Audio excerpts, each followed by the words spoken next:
So hello everyone. कैसे हैं आप सबको वेलकम है फिजिकल एकेडमी में। प्लीज़ आके जुड़ जाइए जल्दी जल्दी से। तो आप सबको पता होगा कि this is a course of gaseous state and already हमने 6 लेक्चर में पहुंच चुके हैं। तो जो लोग अभी तक वीडियोस को नहीं देखे, प्रीवियस लेक्चर्स नहीं देखे, प्लीज़ जाके देख लीजिएगा। ओके। सो प्लीज़ अपनी पढ़ाई में कंसिस्टेंसी रखिए एंड हमारे साथ जुड़ जाइए। अगर आपका कॉलेज है तो कॉलेज का ख़त्म हो जाता होगा शायद आपका 4 बजे से तो ज़्यादा आपका कॉलेज नहीं हो रहा होगा ना। तो प्लीज़ आके रेस्ट करके फिर से रात को हमारा लेक्चर देख लीजिए एंड उसके बाद उसको डेली डेली रिवीजन करते रहिए। इसी तरह आप जब if you will study like this then you will also be succeeded. Okay. so देखिए ये हमारा शेड्यूल है July month, August month and September month के लिए। ऑलरेडी हमने लिक्विड स्टेट एंड ऑलरेडी हमने एटॉमिक का शुरू कर चुके हैं हम। और इलेक्ट्रोकेमिस्ट्री भी आप लोगों का चल रहा है एंड गैस स्टेट आप लोगों का चल रहा है एंड लिक्विड स्टेट ऑलरेडी आप लोगों का खत्म हो चुका है। ठीक है। Periodic properties also completed, bio inorganic chemistry is also completed. जो लोग बाद में आके जुड़े हैं, जो लोगों को नहीं पता, प्लीज जाके देख लीजिएगा। आप लोगों के लिए ज़्यादा टाइम नहीं बचा एंड ऑर्गेनिक भी साथ साथ चल रहा है एंड स्टेरियो केमिस्ट्री आप लोगों का स्टार्ट होने वाला है। तो प्लीज़ सीरियसली पढ़ना शुरू कर दीजिए। ठीक है। ओके। सो ये हमारा ख़त्म हो चुका है। अगर आप हमारा चैनल विजिट करेंगे तो आप लोगों को प्लेलिस्ट मिल जाएगा, आप वहाँ पे जाके सब वीडियो को देख सकते हैं। ठीक है। ये आप लोगों का एग्जाम्स है, IIT JAM, DU, BHU, HCU, CUET, NET, GATE and other state board PG entrances. ये सब आप लोगों का होने वाला है फरवरी के बाद। आईआईटी जाम सिर्फ फरवरी में होगा। डीयू, बीएचयू ये सारे एग्जाम आप लोगों का बीएससी खत्म होने के बाद होगा एंड नेट नेट गेट को आप एमएससी के अपियरिंग ईयर दे सकते हैं एंड गेट को आप बीएससी में भी दे सकते हैं। लेकिन ये एमएससी वालों का एग्जाम है। ठीक है। यहाँ पे एमएससी का कोर्स ज़्यादा आता है, नेट तो आपको एमएससी में ही देना है। ठीक है। तो ये हो गया हमारा detail course for IIT jam 2023। Okay. जो लोगों को वीडियो स्लो लग रहा है प्लीज़ अपना अगर आप चाहें तो अपना वीडियो का स्पीड बढ़ा सकते हैं। ठीक है। तो अब हम डिस्कस कर लेते हैं कि क्या क्या हमने प्रीवियस लेक्चर में पढ़े थे। ओके। सो प्रीवियस लेक्चर्स में हमने पढ़ा था, ग्राफ्स पढ़े थे, गैस स्टेट के बारे में ग्राफ्स पढ़े थे हमने। उसके बाद हमने पढ़े थे गैस लॉज। मैंने आपको पहला लेक्चर में गैस स्टेट का सबसे पहला जो लेक्चर था, नहीं सॉरी, सेकेंड लेक्चर में आप लोगों को उसका कोर्स ऑफ स्टडी कितना दिया हुआ है एंड कितना मार्क्स का क्वेश्चन आता है मैंने आपको बता दिया था। एंड जो लोगों का जो भी डाउट आ रहा है feel free to ask us. Okay. Comment box में प्लीज़ अपना क्वेश्चन डालिए, हम आपको उसका आंसर दे देंगे। एंड अगर आप लोग अभी तक टेलीग्राम ग्रुप में नहीं जुड़े हैं तो प्लीज़ जाके जुड़ जाइए, आप लोगों को लिंक मिल जाएगा डिस्क्रिप्शन बॉक्स में जाके। ओके। सो टेलीग्राम ग्रुप में भी आप जुड़कर हमें क्वेश्चन कोई भी पूछ सकते हैं, हम आपका आंसर, आपका क्वेरी क्लियर करने के लिए रेडी है। ठीक है। तो आ जाइए, अब हम लेक्चर शुरू कर देते हैं। Please be energetic. ओके। अपने सारे एनर्जी को गैदर करके यहाँ पे बैठ जाइए कॉपी किताब लेके। ओके। सो एंड प्लीज़ मेरे साथ साथ अपने नोटबुक पे लिखते रहिएगा। सो ये हो गया हमारा, हमने ऑलरेडी सारे ग्राफ्स पढ़ लिए थे, टाइप्स ऑफ ग्राफ्स कितने होते हैं, गैस लॉस पढ़ लिए थे। उसके बाद हमने डिस्कस कर लिया था आइडियल गैस क्या होता है। उसके बाद हमने पढ़ा था डाल्टन्स लॉ ऑफ प्रेशर क्या होता है। डाल्टन्स लॉ ऑफ प्रेशर क्या होता है हमने ये भी डिस्कस कर लिया था। उसके बाद हमने ये भी पढ़ लिया था ग्राहम्स लॉ ऑफ डिफ्यूजन क्या होता है। ग्राहम्स लॉज ऑफ डिफ्यूजन क्या होता है। ठीक है। डिफ्यूजन क्या होता है हमने ये भी डिस्कस कर लिया था ऑलरेडी। एंड काइनेटिक एनर्जी कैसे रिलेटेड होता है। काइनेटिक एनर्जी जो होता है, ट्रांसलेशनल काइनेटिक एनर्जी होता है ये। Translational kinetic energy how translational energy is connected with pressure and volume और टेम्परेचर, उसको हमने देख लिया था। एंड हमारा pressure and volume is equal to constant or constant temperature, हमने इसको भी देख लिया था ऑलरेडी। हमने प्रॉब्लम भी हम कर लिए थे उसके रिगार्डिंग, एक काइनेटिक एनर्जी के रिगार्डिंग। तो आज हम पढ़ते हैं मैक्सवेल्स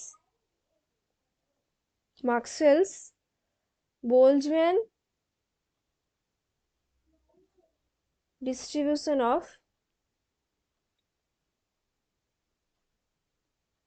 मॉलिक्यूलर वेलोसिटी। ठीक है, मॉलिक्यूलर वेलोसिटी। ओके, सो एक बहुत ही इम्पोर्टेंट कॉन्सेप्ट है, इसको पहले समझ लेते हैं क्या है। देखिए, गैसेस का जो मॉलिक्यूल्स होते हैं वो बहुत ही टीनी पार्टिकल्स के कंसिस्टेंसी, उनका गैस पार्टिकल्स जो होते हैं हमारे पास बहुत ही टीनी और माइन्यूट पार्टिकल्स होते हैं। ओके, सो हमारा gas is a simply is a collection of teeny particles. gas is a simply collection of teeny particles, okay। And उनके बीच में जो डिस्टेंस होता है वो बहुत ही ज़्यादा होता है ना। हमने पहले भी इसको डिस्कस किया था ना कि उनके बीच में बहुत ज़्यादा गैसेस मॉलिक्यूल के बीच में बहुत ही ज़्यादा डिस्टेंस होते हैं। And they always move like zigzag zigzag motion के हिसाब से वो लोग मूव करते रहते हैं, ओके। एंड जब वो मूव करते हैं उनके बीच में कोलिजन भी होता है। एंड हमने काइनेटिक थ्योरी ऑफ गैसेस में एक कंडीशन पढ़ा था जहाँ पे हमें ये दिया गया था, ये अजम्पशंस था उस थ्योरी में कि ये अजम्पशंस था कि गैस पार्टिकल्स जब कोलिजन होता है उनके बीच में, that that is perfectly elastic collision, perfectly perfectly elastic collision था उनके बीच में। and this is merely assumptions, okay, this is not true, okay। so लेकिन रियल गैस में क्या होता है, ड्यू टू फ्रीक्वेंट कोलिजन्स उनके स्पीड एंड डायरेक्शन में चेंज आता है, ओके। जब गैस पार्टिकल्स मूव करते हैं they collide with each other and they, as they move rapidly in all respective directions, they can move all respective directions। so जब वो move करते हैं उनके बीच में कोलिजन होता है, ठीक है। जब कोलिजन होता है उनके बीच में स्पीड एंड डायरेक्शन का चेंजेस आता है, that is this is real, this is not real, this is only mere assumptions, okay। so so all molecules in the sample of gases don't have same speed। कोई ऐसा molecule होगा जो बहुत ही ज़्यादा rapid move करेगा and कोई ऐसे भी कोई कोई मॉलिक्यूल होंगे जो उनके बीच में जो मॉलिक्यूल किसी के साथ नहीं उसका किसी के साथ कोलिजन नहीं होगा तो उसका स्पीड वैसे ही बरकरार रहेगा। लेकिन अगर एक मान लीजिए एक पार्टिकल बहुत ही ज़्यादा मतलब मूव करने के टाइम वो उसका बहुत ज़्यादा कोलिजन हो रहा है और मान लीजिए कि वॉल ऑफ द कंटेनर के साथ हो जाए या फिर अदर गैस पार्टिकल के साथ हो जाए, वो बहुत ही ज़्यादा कोलिजन के थ्रू आ रहा है तो उसका स्पीड एंड डायरेक्शन चेंज होगा एज कंपेरेटिव टू जो गैस मॉलिक्यूल बिल्कुल उसका कोलिजन नहीं हुआ है। तो इसीलिए ये जो फ्रीक्वेंट कोलिजन्स हो रही हैं उसके लिए क्या होता है कि हमारे गैस पार्टिकल जो होते हैं उनका बीच में स्पीड का डिफरेंस होता है। मतलब एक मॉलिक्यूल बहुत ही ज़्यादा स्पीड में मूव कर रहा है और एक मॉलिक्यूल का स्पीड थोड़ा कम है और किसका स्पीड थोड़ा ज़्यादा है। इसीलिए उनके बीच में जो स्पीड होता है उनका और जो वेलोसिटी होता है गैस मॉलिक्यूल के बीच में वो इक्वल नहीं होता। All gas particles are not moving in the same velocity, okay। it is not possible to find out the speed of individual molecules। अगर individual molecules का speed अलग अलग हो जाए तो this is not possible to measure the velocities of every each and every single particles velocity, okay, it is not possible, है ना। तो एक तो बहुत ही ज़्यादा माइन्यूट पार्टिकल्स होते हैं, दूसरा उनका मास बहुत ज़्यादा लो होता है एंड वो नेकेड आई में दिखाई नहीं देते, ओके। सो ऐसा होता है। सो उसी को उनका बीच में जो डिफरेंट स्पीड है उसी को रिप्रेजेंट करने के लिए मैक्सवेल्स बोल्ट्जमैन एक कर्व बनाए थे वेलोसिटी को डिस्क्राइब करके, मॉलिक्यूलर वेलोसिटी को डिस्क्राइब करके। तो उनके हिसाब से क्या था, ये मान लीजिए ये एक ग्राफ है, this is Maxwell's Boltzmann graph, and here fraction of molecules in the vertical axis, fractional molecules, sorry, fraction of molecules, okay, or number of molecules. Sorry guys for the background noise, okay.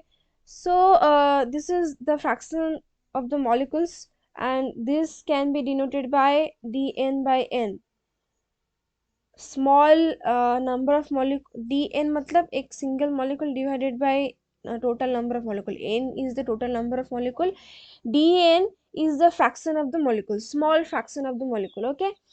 आपको पता होगा D is a small, small change होता है, D जो होता है small change होता है, and delta is the big change, okay.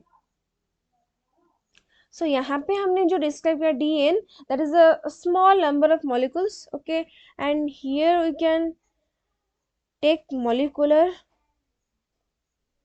velocities. Here we represent molecular velocity, and in the vertical axis we take fraction of molecules, and this will be the curve, okay, at temperature T1, and this will be the curve at T2. ये थोड़ा टेढ़ा हो गया, please आप copy पे अपना सीधा बनाइएगा, सॉरी गाइस, ओके। सो क्या होता है, हमने देखा, एंड मैक्सवेल्स ने क्या किया, Maxwell plotted the fraction of the molecules having different speeds against the speed at different particular temperature, okay. So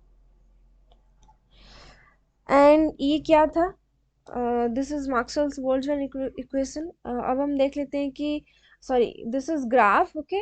अब हम देख लेते हैं what is Maxwell's equation of distribution of velocity, the equation, Maxwell's equation, Maxwell's equation और Maxwell Boltzmann equation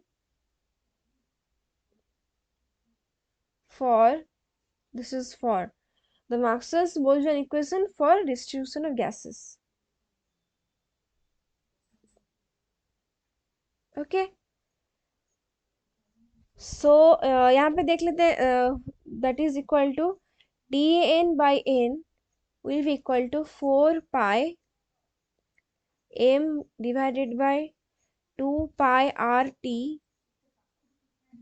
2 pi RT, this is big R, okay, 2 pi RT, 2 pi RT to the power 3 by 2 into e to the power minus m mu square divided by 2RT into mu square d mu.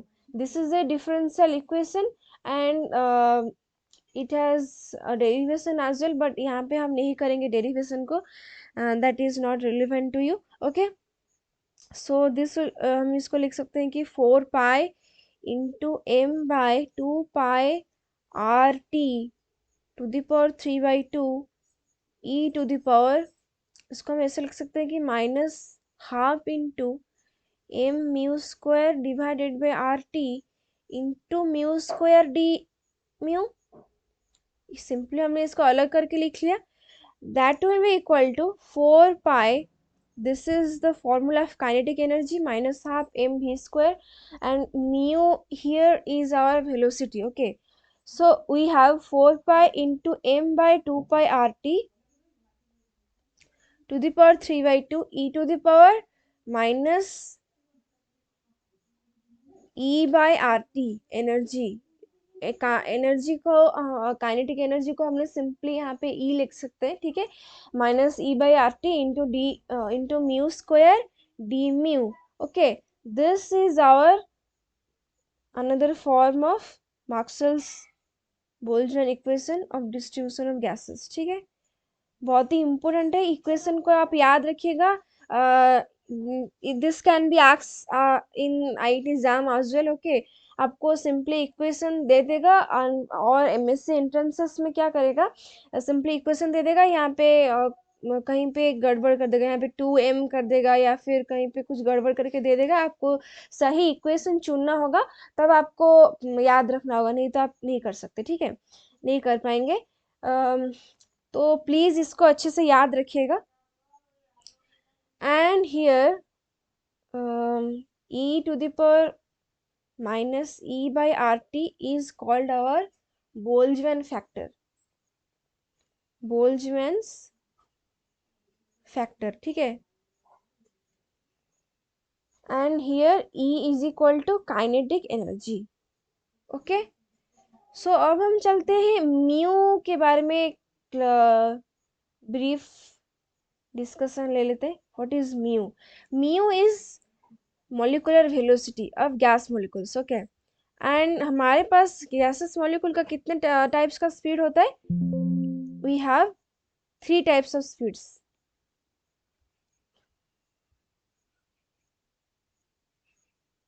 We have, अपने आपने सुना भी होगा, we have RMS speed, most probable speed and average speed of gases, ठीक है।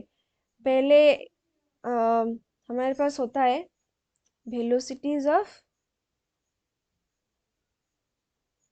Gas molecules.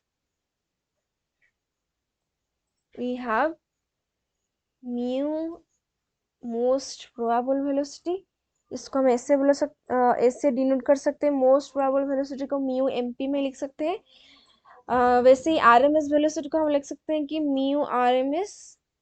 Also it can write for average velocity is equal to mu average, okay.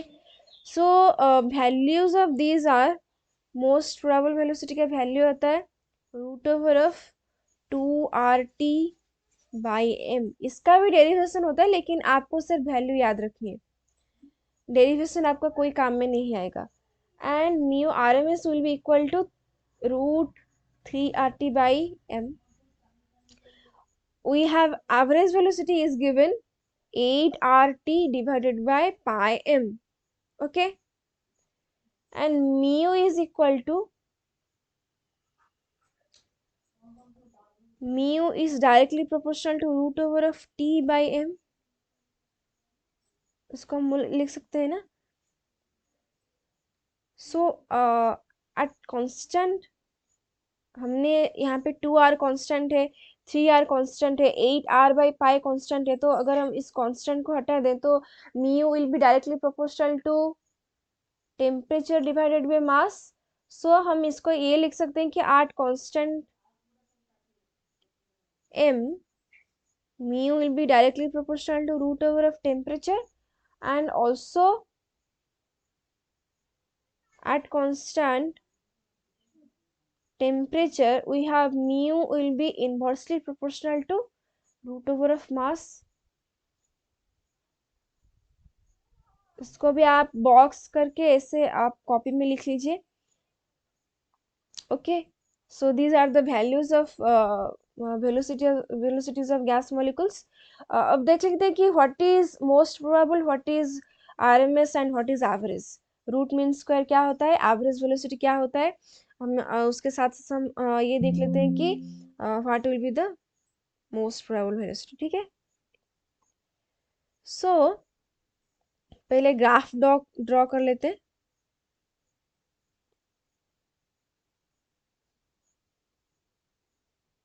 ये हो गया हमारा ग्राफ। सो एंड यहाँ पे हम ले लेते हैं फिर से fraction of molecule, here we have velocity, okay. So graph will be look like this,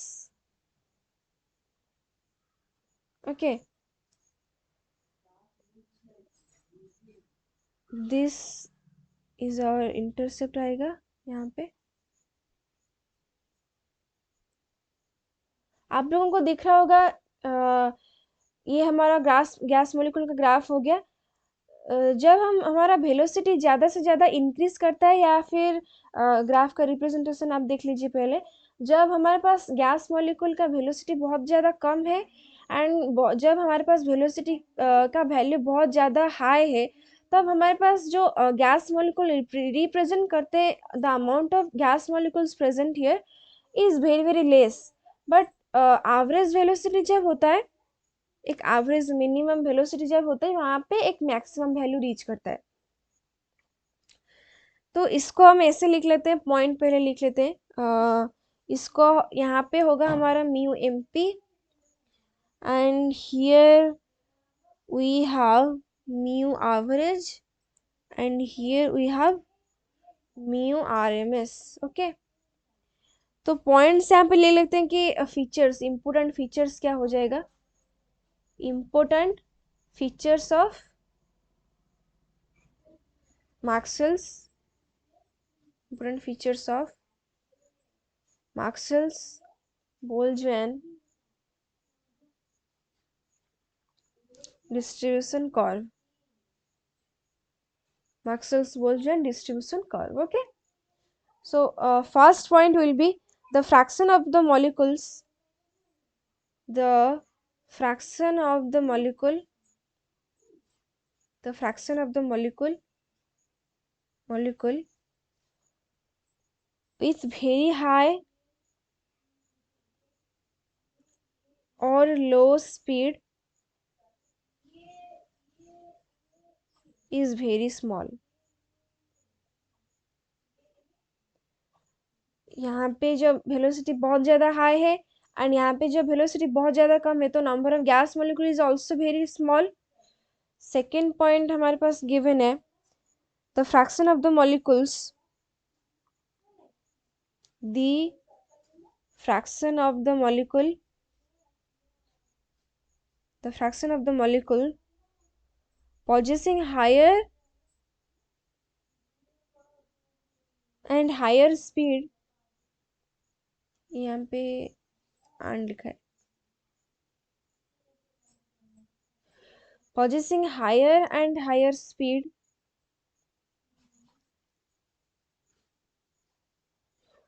goes on increasing till it reaches the peak, goes on increasing till it reaches the peak. Okay, and third point हमारा will be the maximum fraction of the molecule,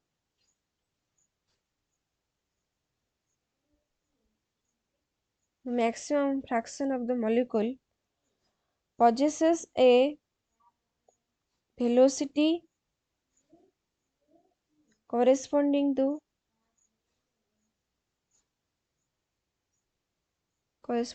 the peak of the curve.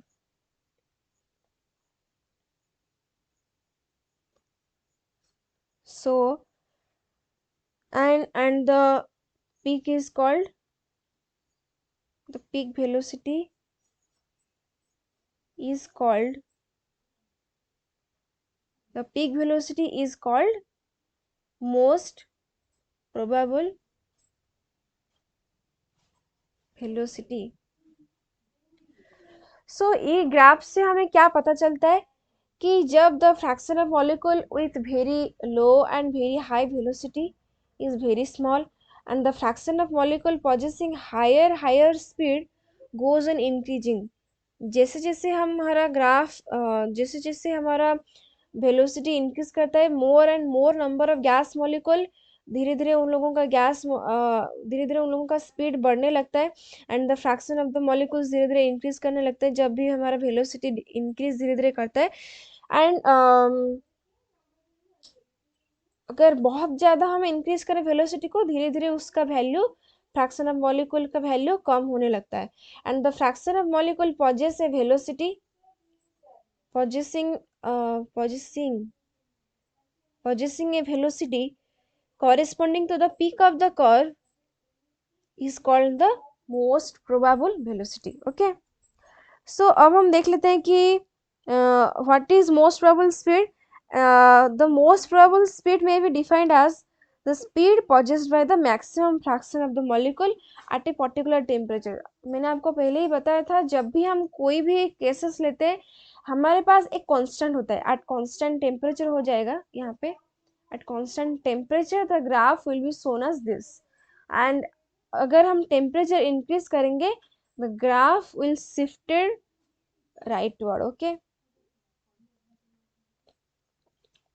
the most probable speed क्या हो जाएगा हमारे पास, आप लोग definition लिख लीजिए.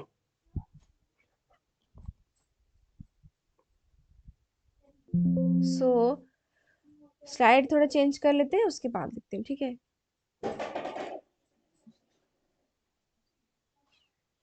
Sorry guys, so we have the most probable speed is given by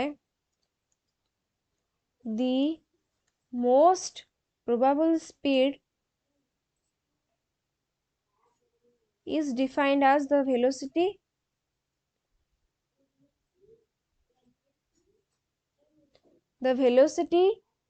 possessed by maximum fraction of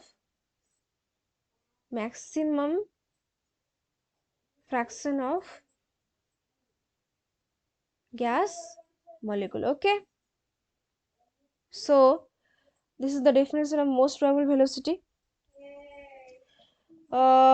and हमारे पास क्या होता है कि द वेलोसिटी के, अगर हम बात करें वेलोसिटी के वैल्यू के ऊपर, तो हमारे पास किसका वेलोसिटी सबसे ज्यादा होता है, आरएमएस का सबसे वैल्यू ज्यादा होता है, उसके बाद एवरेज स्पीड का ज्यादा होता है, उसके बाद मोस्ट प्रोबेबल स्पीड का ज्यादा होता है. हमने यहाँ पे देखा ना कि जब हमारे पास ये देखिए, यहाँ पे हमने देखा ना कि हियर वी हैव द, हमारे पास ये जो गिवन है मोस्ट प्रोबेबल वेलोसिटी का सबसे नीचे है, उसके आगे है एवरेज वेलोसिटी, एंड उसके आगे सबसे ज्यादा वेलोसिटी पोजेस कर रहा है कौन, आरएमएस वेलोसिटी. जो जो गैस मॉलिक्यूल का होगा उनका वेलोसिटी सबसे ज्यादा होगा, उसके नीचे होगा एवरेज वेलोसिटी, एंड फिर उसके नीचे होगा मोस्ट प्रोबेबल वेलोसिटी. तो इसी को हम यहीं पे लिख लिए कि द वेलोसिटी, अगर हम बात करें वेलोसिटी के, on the basis of velocity the RMS speed is greater than average speed is greater than most probable velocity. okay, so अगर हम बात करें यहाँ पे और एक ग्राफ देख लेते हैं. अगर हमारे पास गिवन है, मतलब ये मान लीजिए हमारा ग्राफ है, यहाँ पे वेलोसिटी है, आप लोगों को 3 ग्राफ्स दे दिया है, ऐसे करके 3 ग्राफ्स आप लोगों को दे दिया है, ठीक है. एंड ये हो गया हमारा, ये हो गया हमारा T1 टेम्परेचर पे, T2 टेम्परेचर पे, T3 टेम्परेचर पे. तो यहाँ पे आपको ये पूछ सकता है, तो यहाँ पे हमारा केसेस क्या होगा, जब जब मैंने आपको बोला कि जब जब हम हमारा टेम्परेचर को इंक्रीज करते हैं the graph shifts towards rightward. तो यहाँ पे हमारा टेम्परेचर T3 सबसे ग्रेटर होगा, T3 is greater than T2 is greater then T3. इसको ध्यान में रखिए. ये होगा हमारा ग्राफ एट ए, मान लीजिए कि 300 केल्विन में ये ग्राफ शो कर रहा है. तो जब जब हम हमारा टेम्परेचर को इंक्रीज करेंगे graph will shift towards rightward. This, मान लीजिए इसको हमने 500 केल्विन में रख लिया, इसको हमने रख लिया 700 केल्विन में. तो देखा आपने T3 is greater than T2 is greater than T1, आपको ये पूछ लेगा. एंड हमने देखा कि mu is directly proportional to root over of temperature and is inversely proportional to root over of mass. अब हम देख लेते हैं कि आपने ये ग्राफ से भी ये रिलेशन को देख सकते हैं. जब भी हमारा वेलोसिटी को हमने म्यू देखा था, जब भी हमारा वेलोसिटी इंक्रीज कर रहा है हमारे साथ साथ टेम्परेचर भी इंक्रीज कर रहा है. लेकिन अगर हम बात करें मास के, dN/n लिख लेते हैं हम, यहाँ पे वेलोसिटी हमने ले लिए, एंड ये हो गया हमारा ग्राफ्स। तो हमारे पास अगर ये होगा हमारा मास 1, मास 2 एंड मास 3, हमने ले लिया तीन type of mass, three types of masses अगर हम ले लिए, तो यहाँ पे क्या हो जाएगा, हमने यहाँ पे देखा कि velocity is inversely proportional to mass. तो जब मास इंक्रीज होता, सॉरी, जब वेलोसिटी इंक्रीज होगा तब मास विल बी डिक्रीज, है ना। तो अगर भी यहाँ पे V3 है, यहाँ पे वेलोसिटी V2, यहाँ पे V1, अगर इफ इस ग्राफ के लिए if V1 is greater then V, sorry, V3 is greater than V2 is greater than V1, यहाँ पे हम मान लेते हैं V1 है, यहाँ पे V2 है, यहाँ पे V3 है, ओके। अगर हम बात करें V3 is greater than V2 is greater than V1, then mass is inversely proportional to velocity, so we have, क्या हो जाएगा, जब हमारा वेलोसिटी इंक्रीज करेगा मास हमारा डिक्रीज होगा, तो ये मास 3 होगा सबसे कम, तो M3 will be less than M2 will be less than M1. M1 सबसे masses of the velocity with high mass will be smaller। जब जब हमारा masses का जब हमारा मास का वैल्यू डिक्रीज करता रहेगा, हमारे पास वेलोसिटी का भी इंक्रीज करता रहेगा। इस सबको आप अच्छे अच्छे से लिख लीजिएगा, ये बहुत एग्जाम में आने की इसका बहुत ही चांस है, बहुत ज़्यादा चांसेस है, तो ठीक है। तो अब हम नेक्स्ट स्लाइड पे चलते हैं, हमारे पास गिवन क्या है, हमने डिस्कस कर लिया मैक्सवेल्स बोल्ट्जमैन डिस्ट्रीब्यूशन क्या होता है। अब हम देख लेते हैं the ratios between the velocities of the gases, the ratios between the velocity of gases.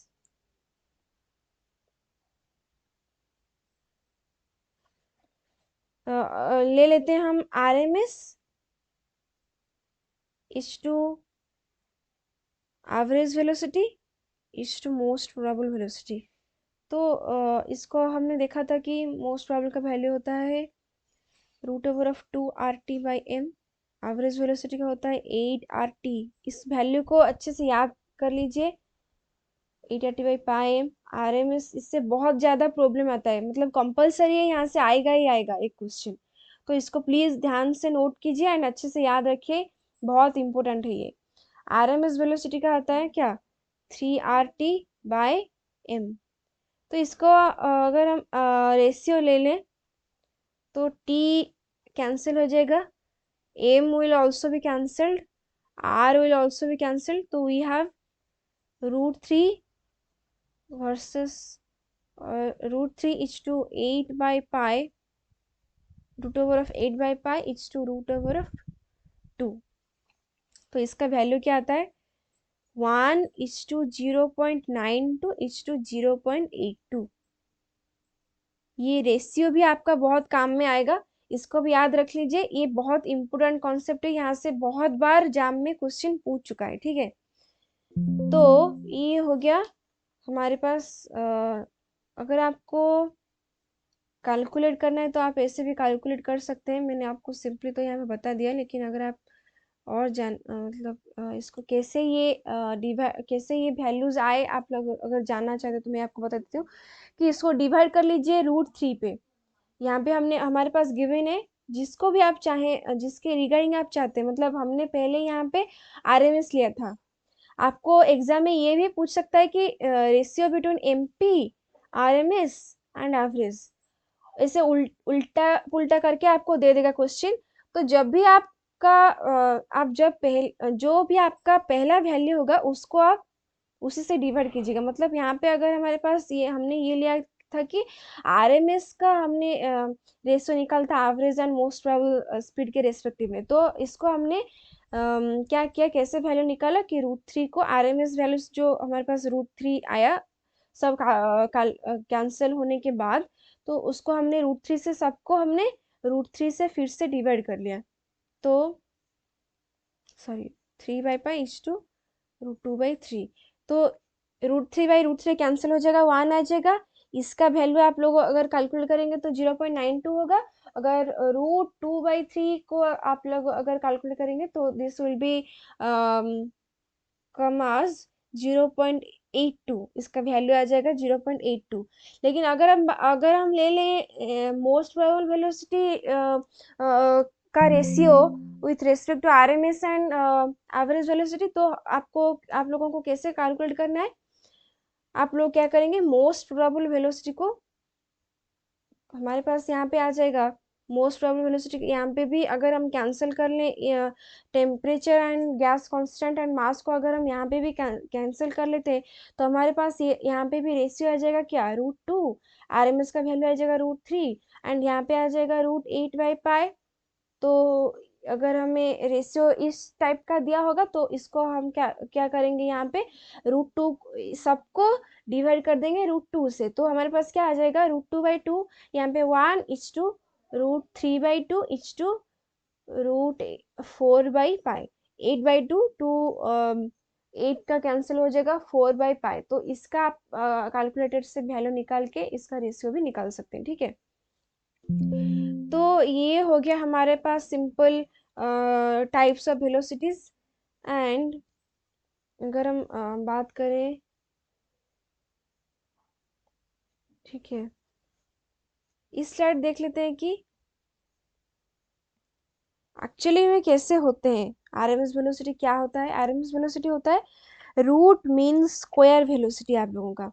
And most probable velocity होता है नंबर जिसका नंबर मतलब बहुत ज़्यादा पार्टिकल्स जो वेलोसिटी को पॉजेस करते हैं उसी को हम बोलते हैं most probable velocity. And average velocity is the, अगर हम बात करें, हमारे पास गिवन है, मान लीजिए कि एक मॉलिक्यूल का है V1, दूसरे मॉलिक्यूल का है V2, V3, ऐसे ऐसे करके हमारे पास वेलोसिटी गिवन है।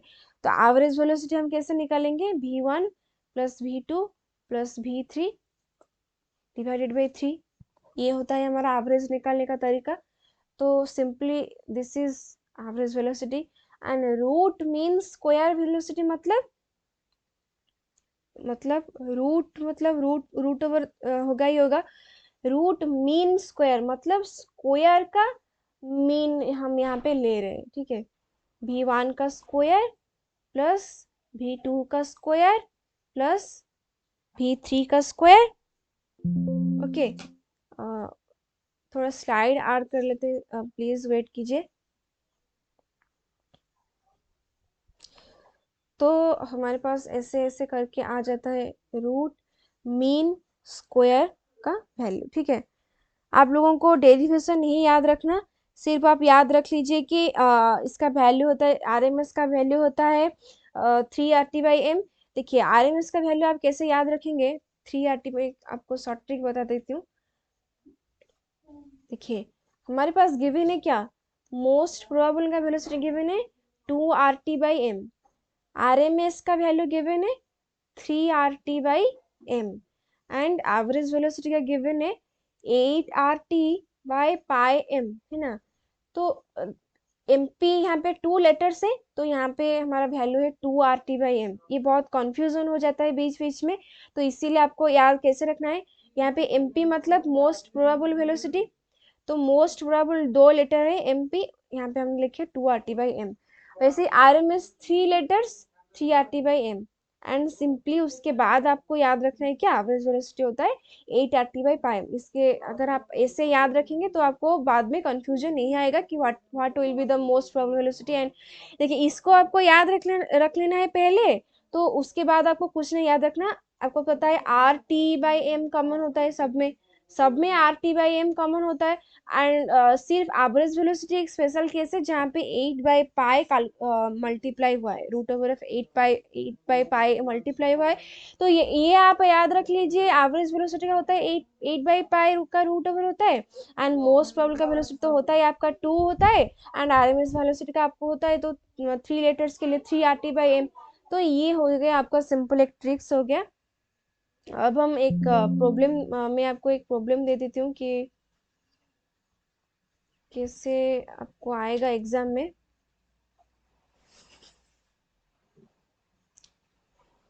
तो इंक थोड़ा चेंज कर लेते हैं, 1 minute guys. Okay, so question लिख लीजिए पहले आप लोग। हमारे पास गिवन है, आपको कैलकुलेट करना है आरएमएस स्पीड क्या होगा, एंड ये लोगों का यूनिट क्या होता है, वेलोसिटी का यूनिट जैसा होता है इन लोगों का भी यूनिट होगा मीटर पर सेकेंड। ओके, सो हमारे पास नंबर ऑफ मोल गिवन है, मान लीजिए 10 मोल गिवन है। ओके, टेम्परेचर आप लोगों को गिवन है 25 डिग्री सेल्सियस, एंड आप लोगों को गिवन है क्या, मास मान लीजिए आपको गिवन है, सॉरी आप लोगों को मान लीजिए कि आप लोगों को कैलकुलेट करना है ऑक्सीजन मॉलिक्यूल के लिए आरएमएस वैल्यू क्या होगा। नंबर ऑफ मोल दिया है 10 मोल, एंड टेम्परेचर दिया है 1025 डिग्री सेल्सियस। ओके, क्वेश्चन में आपको कंफ्यूज करने के लिए जितना आपको आपका सिंपल, देखिए फिजिकल केमिस्ट्री में क्या होता है कि सिंपल आपका एक ही फॉर्मूला होता है, एंड फॉर्मूला में जो जो आपका जो जो आपका यूनिट्स होते हैं उसको आपको ध्यान में रखना है, एंड जो जो क्वांटिटीज आपको गिवन होता है उसी को आपको याद में रखना है। कभी कभी आपको क्या हो जाता है कि एक्स्ट्रा वैल्यू दे देता है किसी किसी का, तो वहाँ पे आपको कंफ्यूजन नहीं होना है। देखिए जब भी अगर इस क्वेश्चन में हम देख रहे हैं ये आईआईटी एग्जाम में ऑलरेडी आ चुका है, तो अगर हम यहाँ पे बात करें हमें चाहिए सिर्फ आरएमएस वेलोसिटी के लिए क्या 3RT/m चाहिए, हमारा आरएमएस वेलोसिटी का वैल्यू होता है ये कैलकुलेट करने के लिए। हमें आर का वैल्यू तो आप लोगों को पता होगा कि आर का वैल्यू क्या होता है, सिर्फ आपको टेम्परेचर गिवन होगा एंड मास गिवन होगा अगर, तो आप इसको आराम से कैलकुलेट कर सकते हैं। लेकिन यहाँ पे आपको कंफ्यूजन होने के लिए क्या दे दिया है, नंबर ऑफ मोल्स भी दे दिया है, लेकिन इस क्वेश्चन में नंबर ऑफ मोल्स का मतलब देना नहीं चाहिए था, यहाँ पे इसका कोई नाता नहीं है, ठीक है। तो इसीलिए हमारे पास आपको आप लोगों को कंफ्यूजन नहीं होना है, सिर्फ आपको क्वेश्चन अच्छे से रीडिंग करना है।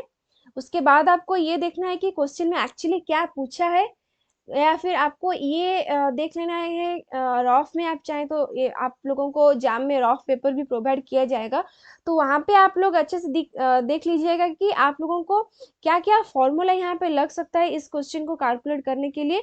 उसके बाद उस फॉर्मूला को आप लिख लीजिए अपने रफ में, फिर आपको जो जो वैल्यू गिवन है उसको देख लीजिए, और वो फॉर्मूला एंड वैल्यूज को कंपेयर कर लीजिए, तब आपको प्रॉब्लम में आपका जल्दी हो जाएगा, ठीक है। तो यहाँ पे हमें टेम्परेचर गिवन है, मास ऑफ ऑक्सीजन मॉलिक्यूल होता है 32, एक ऑक्सीजन का वैल्यू होता है 16, ऑक्सीजन मॉलिक्यूल का होता है 32।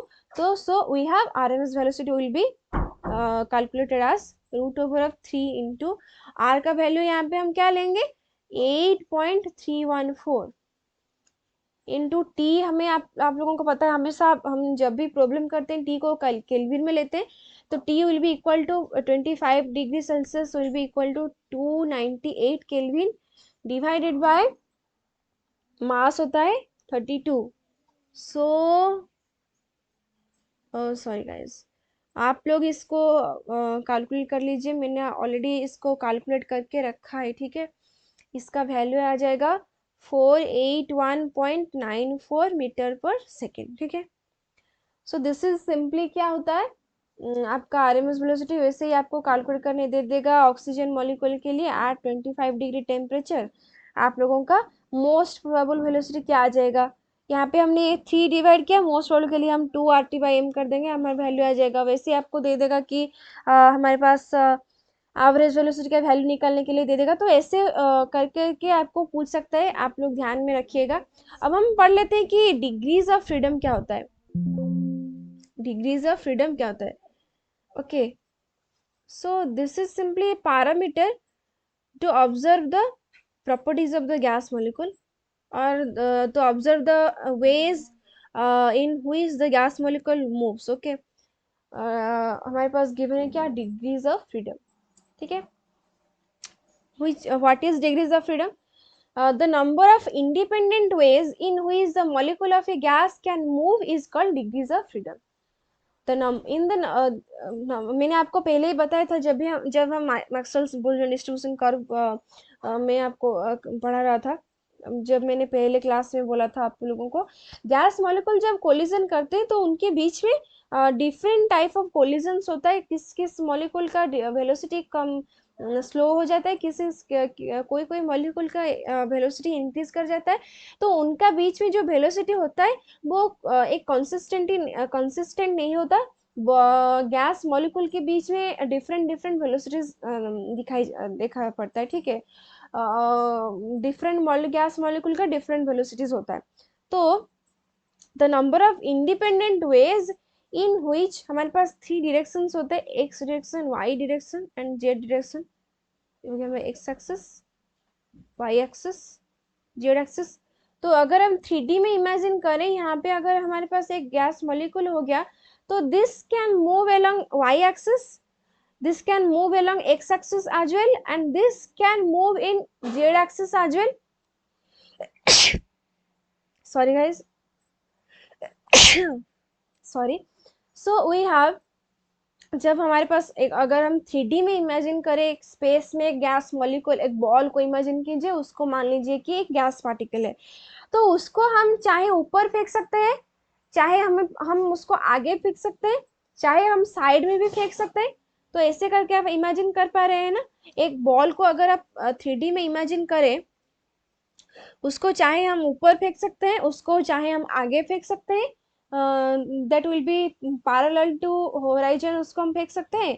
उसके बाद उसको हम फेंक सकते हैं साइड वाइज भी, हम उसको फेंक सकते हैं। तो ये हो गया हमारा। सो इसको, इससे हमें क्या पता चलता है कि गैस जो बॉल है वो 3 टाइप ऑफ डायरेक्शन में मूव कर सकता है। तो यहाँ पे भी ये दिया है कि डिग्रीज ऑफ फ्रीडम क्या होता है, कितना फ्रीडम में गैस मॉलिक्यूल मूव कर रहा है। The number of different independent ways in which the gas molecule can move is called degrees of freedom, and it is an independent physical parameter for the description of the state of a physical system. जो gaseous molecule है, this is the physical system. State of a phase, gas molecule gases phase में होता है, gases state में होता है। तो ये एक फिजिकल सिस्टम का स्टेट होता है। उसका डिस्क्रिप्शन देने के लिए एक पैरामीटर होता है, it can describe how the gas molecule moves in a particular direction. The degrees of freedom refers to the number of ways a molecule in the gas phase may move। ये move कर सकता है, या फिर rotate कर सकता है, या फिर वाइब्रेट भी कर सकता है। ठीक है।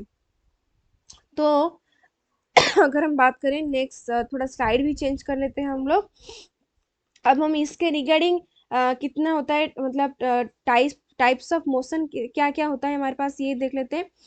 तो आप लोगों ने देखा कि एक गैस मॉलिक्यूल जब मूव करता है, it can vibrate, it can translate to one place to another. ये एक स्पेस से एक मान लीजिए कि ये एक 3D है।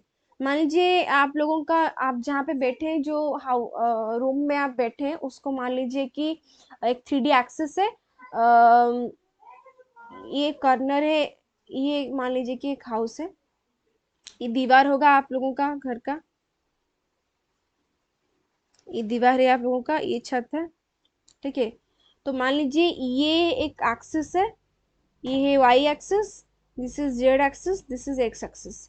यहाँ पे मान लीजिए एक मॉलिक्यूल है, तो ये मॉलिक्यूल यहाँ से इस वाल तक मूव कर सकता है, ये ट्रांसलेट हो सकता है वन प्लेस टू अनदर, ये यहाँ से यहाँ तक मूव कर सकता है, ये यहाँ से पीछे मूव कर सकता है, ये यहाँ से आगे तरफ ही मूव कर सकता है, ऊपर मूव कर सकता है, नीचे मूव कर सकता है। ओके। सो ऊपर जब मूव करेगा वो जेड, ये इस एक्सिस के डायरेक्शन में मूव करेगा, जब वो इस आगे मूव करेगा तो वो इस एक्सिस के डायरेक्शन में मूव करेगा, जब वो इस वाल तक पहुंचेगा तब वो इस एक्सिस के डायरेक्शन में मूव करेगा, है ना। तो यहाँ पे आपको पता चला है ना कि 3D में 3 एक्सिस ऑफ ट्रांसलेशन होता है। तो हमारे पास एक गैस मॉलिक्यूल का कितना टाइप ऑफ मोशन होता है, type of motion of A gas particle. जो हमारे पास एक टीनी गैस पार्टिकल होता है, वो किस तरह का मोशन दिखा सकता है, पहला दिखा सकता है कि ट्रांसलेशनल मोशन, वो एक स्पेस से डिफरेंट स्पेस को ट्रांसलेट हो सकता है। दूसरा मोशन होता है रोटेशनल मोशन। मान लीजिए कि ऑक्सीजन मॉलिक्यूल है, ये हमारे पास एक ऑक्सीजन मॉलिक्यूल है, और मान लीजिए कि हमारे पास गिवन है क्या, नाइट्रोजन मॉलिक्यूल गिवन है, ठीक है। ये होता है डबल बॉन्ड होता है ऑक्सीजन मॉलिक्यूल के बीच में। तो मान लीजिए कि ये रोटेट करे, तो कैसे रोटेट करेगा, ये ऐसे ऐसे ऐसे ऐसे मूव करेगा। एक स्पीयर मान लीजिए, तो आपको इमेजिन करने में ज्यादा इजी हो जाएगा। एक स्पीयर रोटेट कर रहा है, समझ रहे हैं आप, एक स्पीयर रोटेट कर रहा है। और किस तरह का मोशन दिखाता है वो, वाइब्रेशनल, ठीक है। वाइब्रेशनल, एक जब स्प्रिंग को जब हम खींच के उसको छोड़ देते हैं, तब वो स्टेट में जो वो मोशन दिखाता है, उसी को हम वाइब्रेशनल मोशन कहते हैं। एक स्प्रिंग इमेजिन कीजिए, ऐसे ऐसे है स्प्रिंग को, उसको हमने ये ऐसा ये स्प्रिंग का स्टेशनरी स्टेट है, ठीक है। उसको हमने इसको खींच दिया, फिर उसको छोड़ दिया, तब वो जब अपने प्लेस पे जाएगा, जब वो अपना स्टेशनरी स्टेट पे जाते वक्त, जब वो जो मूव करता है, उसी को हम बोलते हैं वाइब्रेशनल मोशन। इमेजिन कीजिए थोड़ा। तो these are the three types of motion a gas particle can shows, okay. So हमारे पास उसको हम क्या बोल सकते हैं, उसको हम डिनोट कर सकते हैं F T, degrees of freedom translational motion के लिए, degrees of freedom vibrational motion के लिए, degrees of freedom rotational motion के लिए, एफ टी, एफ भी, F R, okay. So degrees of, मान लीजिए कि हमारे पास ऐसा होता है कि मोनो एटॉमिक गैस होता है, फिर उसके बाद हमारे पास होता है diatomic, triatomic, tetra atomic, penta atomic, ऐसे बहुत सारे मॉलिक्यूल्स होते हैं। These are the types of molecules present in our atmosphere. Methane हो गया हमारा CH4 पेंटा एटोमिक गैस मॉलिक्यूल। N2 और O2 हो गया हमारा डाइएटॉमिक मॉलिक्यूल। जो हमारे पास होता है क्या, जो ग्रुप 18 का जो एलिमेंट्स होते हैं, आर्गन, नियन, जो इनर्ट गैसेस होते हैं, वो सब मोनो एटॉमिक गैसेस। तो उसको हम देख लेते हैं कि उन लोगों का डिग्रीज ऑफ फ्रीडम क्या आएगा। डिग्रीज ऑफ फ्रीडम एक बहुत ही इंपॉर्टेंट कॉन्सेप्ट है, ये हर एग्जाम में आता है। इसको आपको बहुत अच्छे से याद रखना ही है, ठीक है।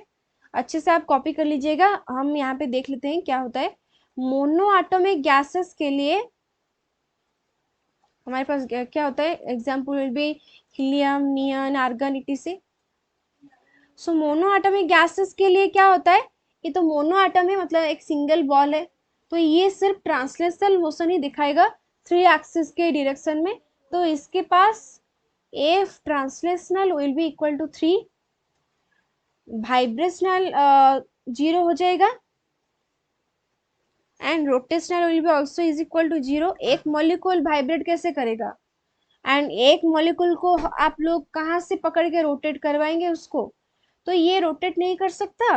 एंड इसको आप नहीं मतलब ऐसा इमेजिन मत कीजिए कि एक बॉल को तो हम रोटेट कर सकते नहीं, लेकिन हम सिर्फ रिप्रेजेंटेशन के लिए आपको मैंने बॉल का इमेजिनेशन दिया। मान लीजिए कि गैस मॉलिक्यूल बॉल जैसा दिखता है, लेकिन एक्चुअली में तो वो बॉल नहीं है, वो बहुत ही टीनी और माइन्यूट पार्टिकल्स है, बहुत ही ज्यादा माइन्यूट पार्टिकल्स है। उसको हम जितना बड़ा माइक्रोस्कोप आएगा उसको देखने के लिए, उसको आप नहीं देख सकते, गैस मॉलिक्यूल आपको नहीं दिखाई देगा। तो बहुत ज्यादा छोटा मॉलिक्यूल है वो, बहुत ज्यादा, तो उसको आप कहाँ से रोटेट करवाएंगे, ठीक है। उसका कोई रोटेशन नहीं होता, एंड उसका कोई वाइब्रेशन भी नहीं होता, ठीक है। तो इसीलिए सो हमारे पास translational, this will be the translational degrees of freedom, and if R is the rotational degrees of freedom, if V is the vibrational degrees of freedom। अब हम देख लेते हैं कि डाइएटॉमिक मॉलिक्यूल के लिए कैसा होता है। डाइएटॉमिक गैसेस के लिए हमारे पास O2 हो गया, N2 हो गया, H2 हो गया, ऐसे बहुत सारे हैं, ओके। सो इन लोगों के लिए यहाँ पे मान लीजिए कनेक्टेड है, 2 एटम कनेक्टेड है एक बॉन्ड के, ओके। मान लीजिए कि H2 ऐसा मॉलिक्यूल है, इसको आप, ये जो बॉन्ड बॉन्ड है, मान लीजिए कि ये एक्स एक्सिस है, या फिर मान लीजिए कि ये एक्स एक्सिस के डायरेक्शन में प्रेजेंट है, मतलब ये ऐसे प्रेजेंट है, ये एक एक्सिस ले लिया हमने, एंड H2 मॉलिक्यूल ऐसे प्रेजेंट है, तो उसको हम इस तरह से रोटेट कर सकते हैं, ये इस डायरेक्शन में रोटेट करने लगेगा, तो इसका रोटेशनल मोशन इज प्रेजेंट, ठीक है। तो ट्रांसलेशनल मोशन याद रखिए कि हर टाइप हर टाइप ऑफ मॉलिक्यूल का ट्रांसलेशनल मोशन 3 ही होता है। क्यों? क्योंकि कोई भी मॉलिक्यूल आपको दे दे, वो सिर्फ 3 डायरेक्शन ऑफ मोशन में ही मूव करेगा, मतलब 3 डायरेक्शन में ही ट्रांसलेट हो सकता है, ठीक है। और ज्यादा कोई एक्सेस आपका प्रेजेंट नहीं है। अगर आपको कोई भी मॉलिक्यूल दे दे, वो सिर्फ 3 टाइप ऑफ डायरेक्शन में ही ट्रांसलेट हो सकता है। इसको आप अपने दिमाग में बैठा लीजिए, ठीक है। तो क्या हो जाएगा हमारे पास थोड़ा इंक चेंज कर लेते हैं। ft will be 3 for each and every gas molecules. So we have degrees of rotational freedom will be equal to, diatomic gases के लिए डिग्रीज ऑफ रोटेशन क्या होता है? 2 होता है। And degrees of freedom for and diatomic is a linear molecule. तो degrees of freedom, vibrational degrees of freedom calculate करने के लिए हमारे पास एक फॉर्मूला होता है 3n-5 for linear molecule and 3n-6 for non linear molecule. And हमारे पास टोटल डिग्रीज ऑफ फ्रीडम होता है, total degrees of freedom is equal to 3n। आप लोगों के पास टोटल डिग्रीज ऑफ फ्रीडम होता है 3n। Vibrational degrees of freedom को कैलकुलेट करने के लिए आपके पास फॉर्मूला क्या होता है? 3n-5 for linear, 3n-6 for non linear. तो यहाँ पे अगर हम वैल्यू पुट करें, 3 आपके पास डाइएटॉमिक मॉलिक्यूल है, 3 into 2 minus H2 is a diatomic molecule and it is linear, so we have 3n-5। इसका पास only 1 vibrational degrees of freedom है, ठीक है।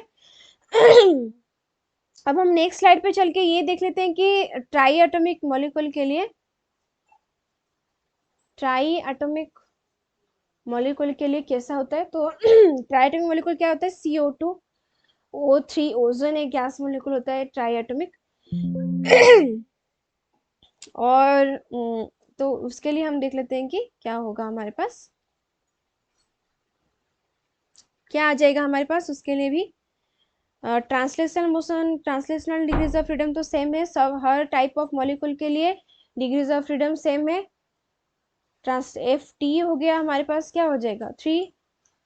Vibrational sorry rotational degrees of freedom पर CO2 हो जाएगा 2।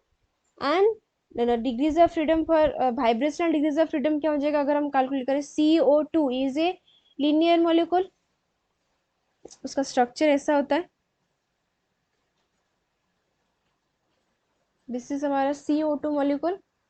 कार्बन का वैलेंसी 4 है, ऑक्सीजन का valency 2 and octet rule is satisfied, so this is a stable molecule and having linear structure.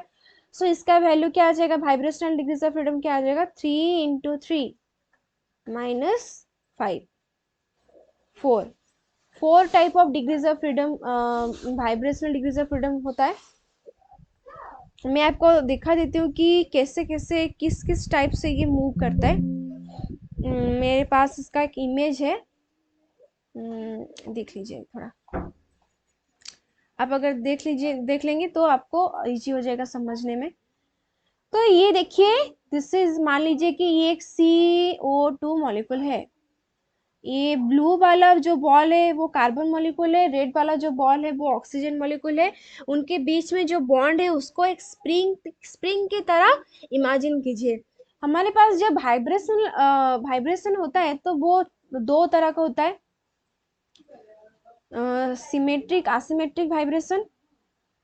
Sorry, पहला क्या होता है? 2 तरह का वाइब्रेशन होता है, स्ट्रेचिंग वाइब्रेशन एंड अदर होता है stretching vibration and another is bending vibration. और एक तरफ का होता है इन प्लेन, अनदर होता है आउट ऑफ प्लेन, ठीक है, out of plane. These are the types of vibrational mode होता है। कभी स्ट्रेच किया, तो जो स्ट्रेचिंग होता है वो 2 तरह का होता है, सिमेट्रिक स्ट्रेचिंग, असिमेट्रिक स्ट्रेचिंग। मतलब सिमेट्रिक मतलब कार्बन बीच में कांस्टेंट रहा एंड 2 गैस मॉलिक्यूल आगे आगे मूव करते रहे, ये ऐसे मूव करने लगा एंड ये ऐसे मूव करने लगा। इमेजिन कीजिए थोड़ा स्प्रिंग को मतलब मान लीजिए कि यहाँ पे एक बच्चा खड़ा है एंड यहाँ पे एक बच्चा खड़ा है एंड दो लोग ऑक्सीजन मॉलिक्यूल को अपनी तरफ हाथ में खींच रहे हैं एंड लेकिन बीच में एंड दो लोग सेम फोर्स लगा रहे हैं, तो इसीलिए कार्बन मॉलिक्यूल जो होगा वो बीच में कांस्टेंट रहेगा, ये दो मॉलिक्यूल ऐसे ऐसे मूव करते रहेंगे, ठीक है, ऐसे ऐसे ऐसे ऐसे मूव करते रहेंगे, ठीक है। अगर मान लीजिए कि एसिमेट्रिक स्ट्रेचिंग मोड कैसा होता है, मान लीजिए ये ऑक्सीजन मॉलिक्यूल इस तरह मूव कर रहा है एंड दिस ऑक्सीजन मॉलिक्यूल भी इस तरह मूव कर रहा है, और उल्टा भी आप इसको इमेजिन कर सकते हैं, ये गैस मॉलिक्यूल इस तरह मूव कर रहा है एंड ये गैस मॉलिक्यूल इस तरह मूव कर रहा है, ठीक है। जो ऑक्सीजन यहाँ पे प्रेजेंट है वो इस तरह पे आ रहा है एंड ऑक्सीजन मॉलिक्यूल इस तरह पे आ रहा है, नहीं तो वो उल्टा भी इसको इमेजिन कर सकते हैं, ठीक है। तो हमारे पास बेंडिंग मोड कैसा होता है, हॉराइजॉन्टल मतलब ये मान लीजिए कि ये एक होराइजन है, प्लेन है, ऑक्सीजन का ये मॉलिक्यूल ऐसे प्रेजेंट है यहाँ पे, ठीक है, एक प्लेन है और होराइजन है मान लीजिए ये, एंड उसके ऊपर होराइजन में प्रेजेंट है, तो ये क्या हो जाएगा, कैसे मूव करेगा, ऐसे एक प्लेन में, इन प्लेन उसको बोलते हैं हम इन प्लेन बेंडिंग, मतलब गैस मॉलिक्यूल में जो ऑक्सीजन प्रेजेंट है वो इस तरह मूव कर रहा है, ऐसे ऐसे करके मूव कर रहा है उसी प्लेन में रहकर, ठीक है, इमेजिन कर सकते हैं ना आप। ये मान लीजिए थोड़ा इंक चेंज कर लेते हैं, 1 second please, ink and slide थोड़ा चेंज कर लेते हैं, आपको मैं दिखा देती हूँ इमेज करके आप लोगों को, तो आप लोगों को इमेजिन करने में इजी हो जाएगा, ठीक है। मान लीजिए कि ये एक होराइजन है, एक प्लेन है, ठीक है, इस प्लेन में ये प्लेन की तरह दिख रहा है, तो उसमें हमने ऑक्सीजन कार्बन को ले लिया, ये कार्बन मॉलिक्यूल है एंड दिस इज, उसको हमने एक स्प्रिंग की तरह बॉन्ड को इमेजिन किए थे। सो यहाँ पे gas molecule in plane move कर रहा है, मतलब पैरेलल टू होराइजन मूव कर रहा है, मतलब इस तरह से मूव कर रहा है, ऐसे ऐसे इस डायरेक्शन में मूव कर रहा है, उसी प्लेन में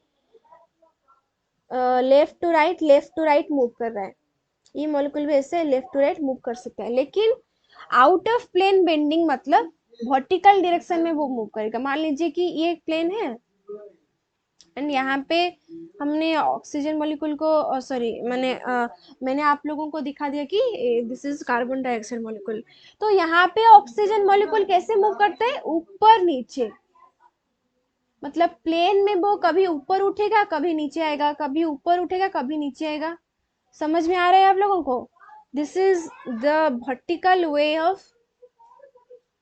vertical way of bending, and these are the vibrational modes, okay, and here we have horizontal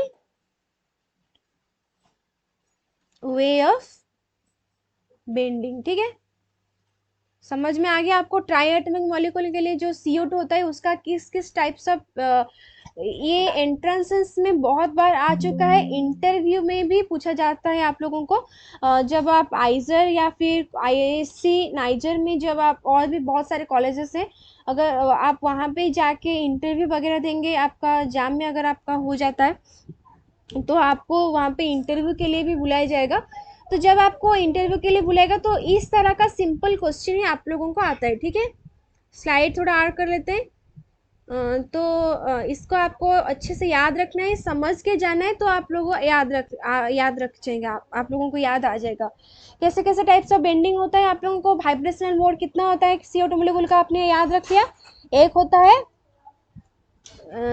C2, अगर ये मॉलिक्यूल हो गया, ये इस तरह से स्ट्रेच होंगे और दो तरफ से उसको खींचा जाएगा, और एक तरफ होगा, एक आदमी आएगा उसको इस तरह से प्रेस करेगा एंड ये मॉलिक्यूल को यहाँ पे एक आदमी खड़ा होगा जो उसको इस तरह से इस तरफ खींच रहा होगा, तो दोनों मॉलिक्यूल ये उसका बॉन्डिंग कैसा हो जाएगा, ऐसे हो जाएगा, या फिर उसको हम ऐसे भी दिखा सकते हैं, this will be like this, result इसका ऐसा आएगा।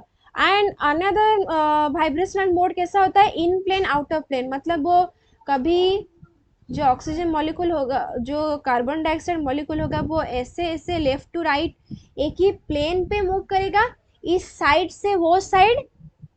अपना हाथ को अगर आप हिलाएंगे तो वो ऐसे ऐसे हम मूव कर सकते हैं अपना हाथ को हम, ठीक है।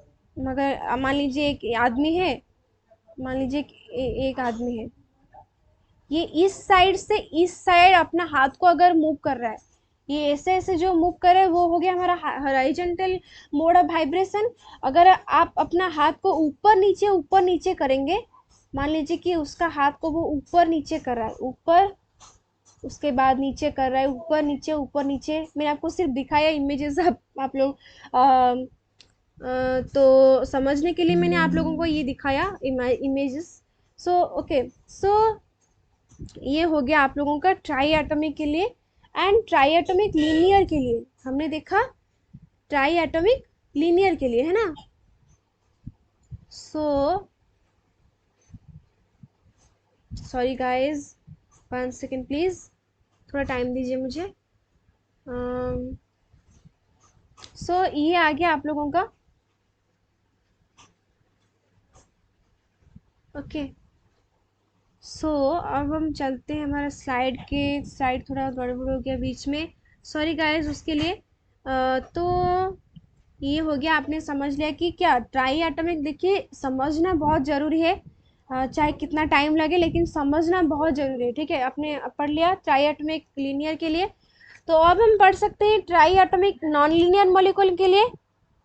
उसके लिए क्या हो जाएगा, try atomic non linear molecule के लिए वाइब्रेशनल डिग्रीज ऑफ फ्रीडम कैसे कैसे आ जाएगा।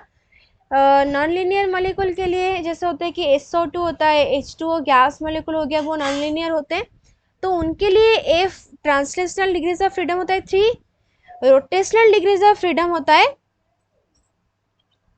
3। क्यों, मान लीजिए कि ये एक SO2 मॉलिक्यूल है, ठीक है, ये एक एक्सिस है, ऊपर एक एक्सिस है, ये एक एक्सिस है, 3 टाइप्स ऑफ एक्सिस। हम इसको इस एक्सिस पे कांस्टेंट रखकर इसको ऐसे मूव कर सकते हैं, और नहीं तो हम इसको यहाँ पे कांस्टेंट रख के इस टाइप मूव करवा सकते हैं। एंड इस टोटल मॉलिक्यूल को हम इस साइड भी मूव करवा सकते हैं। देखिए 3 टाइप्स ऑफ मोशन कर रहा है वो। SO2 जो मॉलिक्यूल है उसको पहले ये बॉन्ड को कांस्टेंट रखते हैं, एंड इस साइड को वो ऐसे ऐसे मूव करेगा, ऐसे ऐसे ऐसे ऐसे मूव करने लगेगा।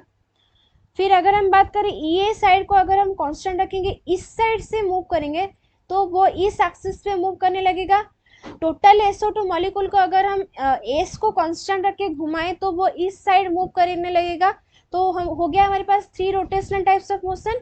तो हमारे पास वाइब्रेशनल डिग्रीज ऑफ फ्रीडम क्या आ जाएगा, आप फॉर्मूला से कैलकुलेट कर सकते हैं, 3n-6 यहाँ पे आ जाएगा।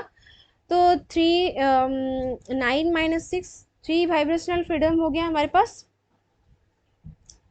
वैसे ही हम देख सकते हैं टेट्रा एटॉमिक मॉलिक्यूल के लिए, टेट्रा एटॉमिक मॉलिक्यूल के लिए अगर हम बात करें, वहाँ पे भी ट्रांसलेशनल डिग्रीज ऑफ फ्रीडम आ जाएगा हमारे पास 3, रोटेशनल डिग्रीज ऑफ फ्रीडम आ जाएगा 2, वाइब्रेशनल डिग्रीज ऑफ फ्रीडम आ जाएगा। This is for linear molecule. Linear molecule जैसे कि मान लीजिए C2H2 हो गया, दिस इज लीनियर ना, C2H2 दिस इज लीनियर। तो उसके लिए हमारे पास डिग्रीज ऑफ फ्रीडम क्या आ जाएगा, वैसे ही 3n-5 we have 7 degrees of freedom. अगर हम नॉन लीनियर मॉलिक्यूल के लिए बात करें, tetra atomic non linear molecule के लिए, उसको भी हम देखा सकते हैं कि like ammonia gases, BF3, these are the non linear gases. उसके लिए अगर हम translational degrees of freedom calculate करें तो वहाँ पे भी आ जाएगा 3, एंड हमारे पास आ जाएगा क्या, रोटेशनल डिग्रीज ऑफ फ्रीडम आ जाएगा 3, एंड वी हैव अगर हम बात करें वाइब्रेशनल डिग्रीज ऑफ फ्रीडम के लिए नॉन लीनियर मॉलिक्यूल के लिए, ये आ जाएगा फॉर्मूला से 6, 3n-6 3 × 4 - 6 6, ओके। अगर हम बात करें पेंटा एटॉमिक मॉलिक्यूल के लिए, पेंटा एटॉमिक मॉलिक्यूल के लिए क्या आ जाएगा degrees of freedom, if translational degrees of freedom will be 3, rotational degrees of freedom आ जाएगा 2, vibrational degrees of freedom for linear molecule, इसको हम बोल सकते हैं 3n-5 मतलब 10। Okay, and for non linear molecule, copy पे आप इसको, ये बहुत ही इंपॉर्टेंट है, इसको समझने वाली बहुत ही बात है यहाँ पे, इसको आप प्लीज अपने नोट पे कॉपी कर लीजिए, ठीक है। एंड नॉन लीनियर पेंटाटॉमिक मॉलिक्यूल के लिए, जैसे मान लें एग्जांपल CH4 मीथेन गैस है, उसके लिए ट्रांसलेशनल डिग्रीज ऑफ फ्रीडम हो जाएगा 3, rotational degrees of freedom will be also 3। Okay, and vibrational degrees of freedom, non, ये टेट्राहेड्रल मॉलिक्यूल है, तो उसके लिए हम इसको बोल सकते हैं क्या हो जाएगा, vibrational degrees of freedom will B 9। आप लोगों को जैम में एक क्वेश्चन आ चुका है, शायद ये आया था 2020 में आया था, या फिर कुछ जैम 2020 में आया था, ये आपको पूछा था, या फिर 21 या किस में आया था ये क्वेश्चन, आप लोगों को पूछा था, that is calculate the vibrational degrees of freedom for, calculate the vibrational degrees of freedom for naphthalene, ठीक है, सॉरी, नाफ्थलीन। आप लोगों को नाफ्थलीन मॉलिक्यूल के लिए vibrational degrees of freedom calculate करना है।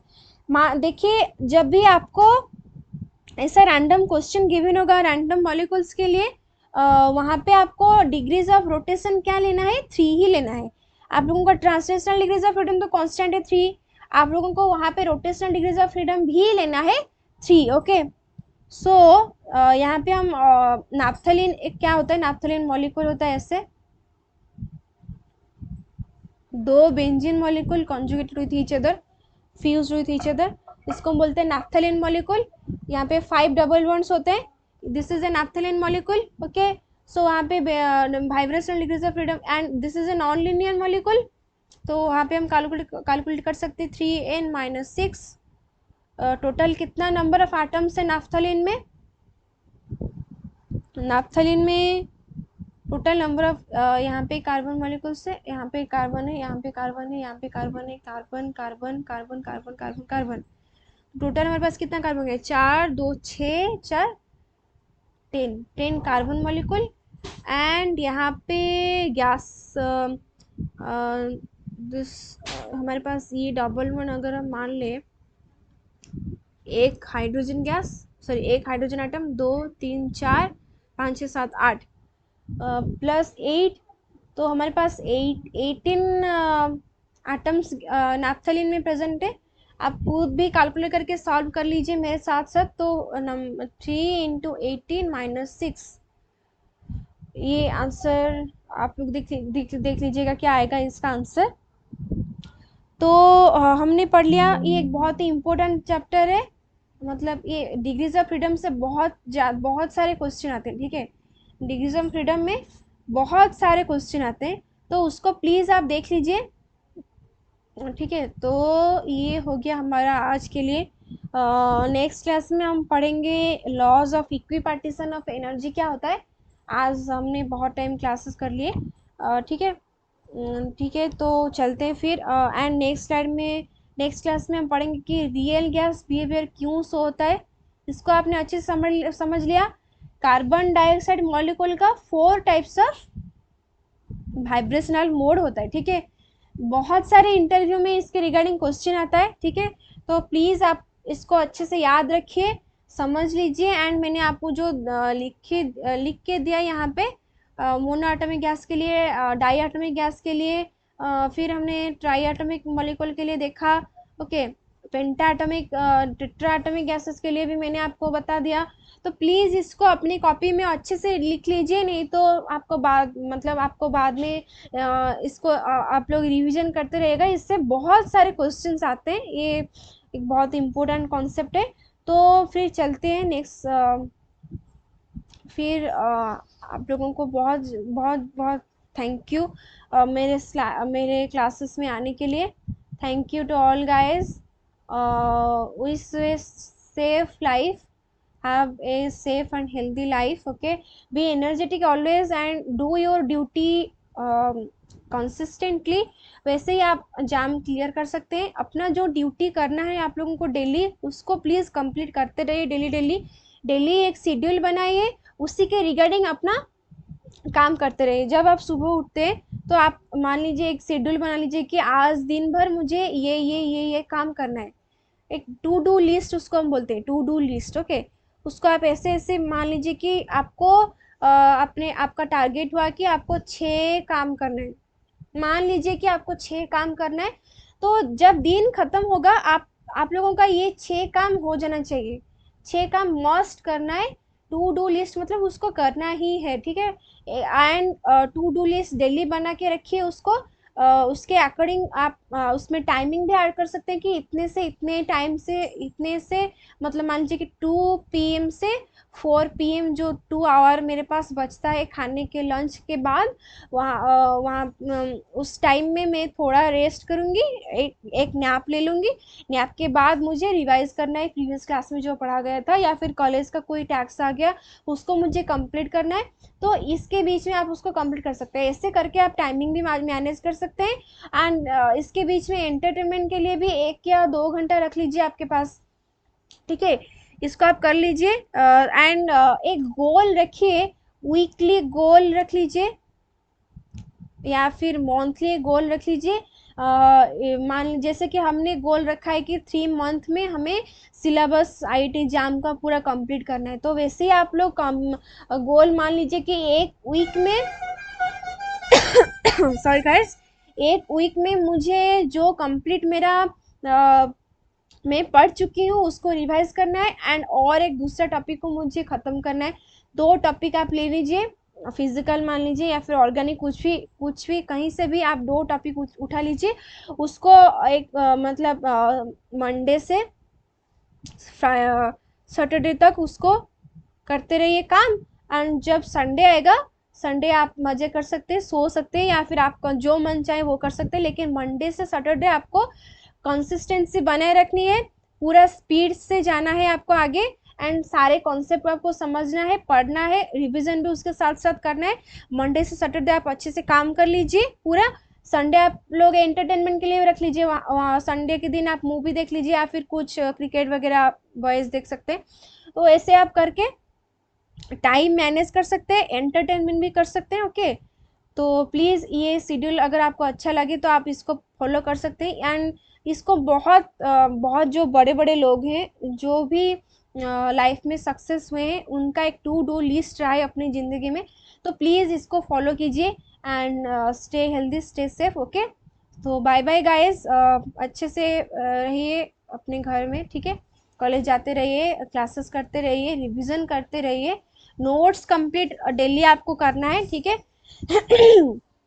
तो bye bye guys, thank you for tuning in with me, okay bye guys.